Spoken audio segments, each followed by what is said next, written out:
मी पूर्वा प्रशांत कोळसुंकर. मी आर्या दिनेश तिलोडकर.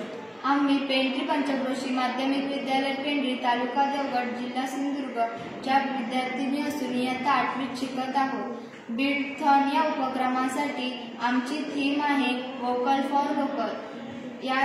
आम्ही निवडलेल्या प्रकल्पाचे नाव हापूस आंबा झाडावरील फळमाशीच्या नियंत्रणासाठी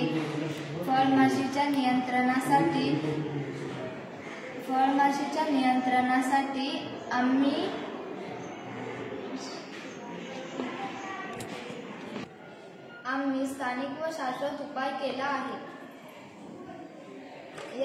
यासाठी आम्ही फळमाशीसाठी सापळा तयार केला आहे.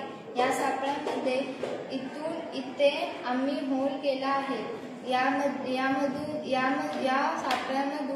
होलामधून आतमध्ये फळमाशी अडकू शकते. याला लावण्यासाठी आम्ही इथे दोरा बांधला आहे. या सापळ्यामध्ये गुळ पाण्याच्या वासामुळे फळमाशी आकर्षित होऊन या सापळ्यामध्ये अडकते. यासाठी आम्ही इथे गुळ 1 लिटर पाण्यामध्ये 100 ग्रॅम गुळ घालून इथे या सापळ्यामध्ये गुळ पाणी ठेवलं आहे.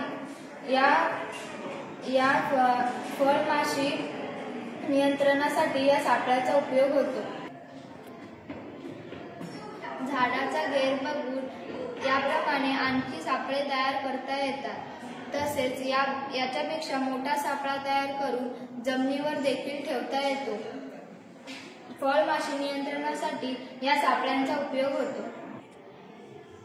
हापूस आंबा झाडावरील फळमाशी नियंत्रणासाठी स्थानिक व शाश्वत उपाय करण्यासाठी सेंद्रिय कीटकनाशकाचा उपयोग केला आहे.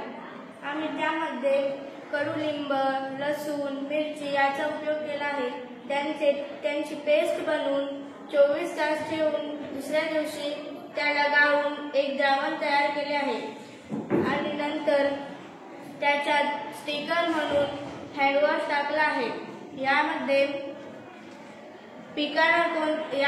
यापासून पिकांवर कोणताही रासायनिक अवशेष राहत नाही, मातीतील उपयुक्त जीवाणूंची हानी होत नाही आणि पिकांचे उत्पादन व गुणवत्ता टिकून राहते.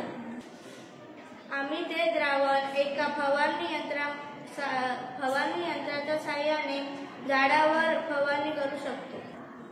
या उपक्रमामुळे फळमाशीचे नियंत्रण करता येते व शेतकऱ्यांना याचा आर्थिक उपाय होतो.